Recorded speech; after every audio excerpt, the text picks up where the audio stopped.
Fala galerinha do Explica aí, sejam muito bem-vindos a mais um EXP Resolve de Geografia. Eu sou o professor Tiago Tito, chegando dessa vez com uma questão do Enem no ano de 2017 em sua primeira aplicação. Vamos nessa? Vejam só, a gente tem um mapa, tá? E a gente tem uma tabela aqui para que a gente possa fazer a análise dos dois. No dia em que foram colhidos os dados meteorológicos apresentados, qual fator, vejam só, qual fator climático foi determinante para explicar os índices de umidade relativa do ar nas regiões Nordeste e Sul?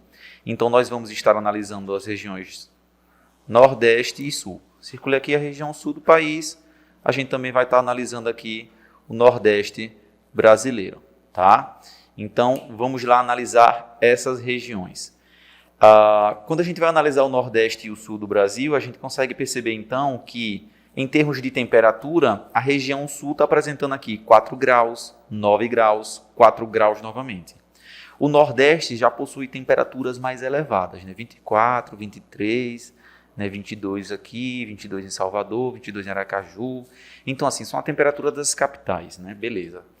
Em termos de temperatura, as temperaturas do Nordeste estão mais elevadas e a do Sul estão mais baixas. Em termos de umidade, a gente tem que focar aqui na região Sul, tá? Na umidade, e a gente tem que focar na umidade da região Nordeste também, tá bom? Então, baixas temperaturas no Sul, elevadas temperaturas no Nordeste.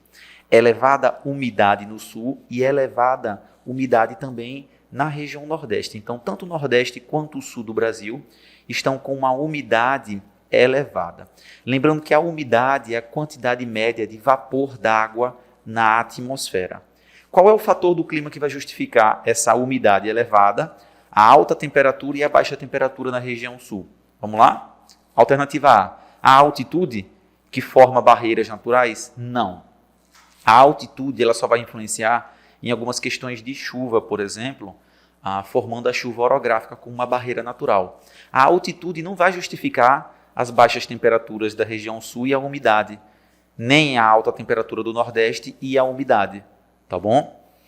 Mas como o foco da questão são os índices de umidade relativa do ar, a gente foca aqui nessa segunda tabela.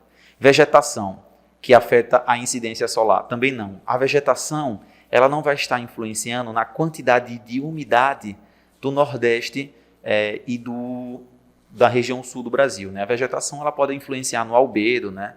Na questão da infiltração da água no solo, mas aqui na umidade ela não vai estar interferindo neste dia. Entre os fatores do clima, vegetação a gente elimina. Alternativa C, massas de ar que provocam precipitações. E aqui a gente tem a nossa alternativa correta, alternativa C, tá bom?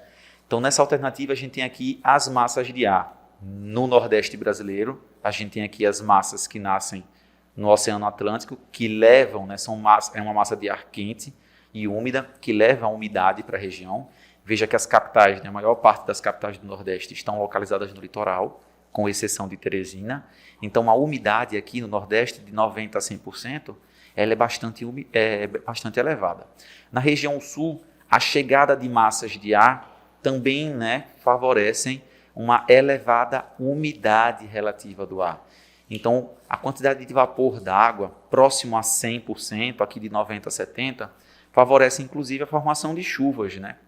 Então, quando a umidade chega a 100%, ali vai acabar ocorrendo a precipitação. Então, as massas, entre os fatores do clima observados nessa questão, as massas de ar que vão provocar as precipitações e uma umidade elevada. Por quê? Porque o Oceano Atlântico, que é o oceano que banha o Brasil, ele vai formando aqui, né, essas massas de ar que são quentes e úmidas, que acabam atingindo a região Nordeste. Também pegam aqui a porção sul do Brasil. A porção sul do Brasil também é atingida pela massa de ar polar, que reduz essas temperaturas, tá bom? Então, massas de ar é a resposta correta. Correntes marítimas que atuam na troca de calor. As correntes marítimas elas vão atuar no território brasileiro, porém elas não vão estar influenciando, nesse caso, na umidade significativa do Nordeste e da região sul do Brasil. Tá? As correntes marítimas realmente elas têm esse papel na dinâmica do clima mundial de regular a temperatura da Terra.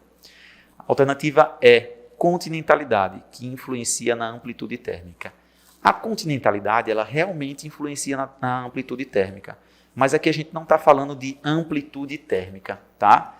Amplitude térmica é a diferença entre a temperatura máxima e mínima, tá?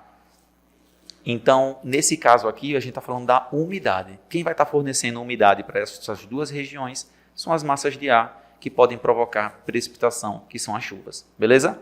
Bom, eu espero que você tenha compreendido. Encontro você agora no nosso próximo XP Resolve de Geografia.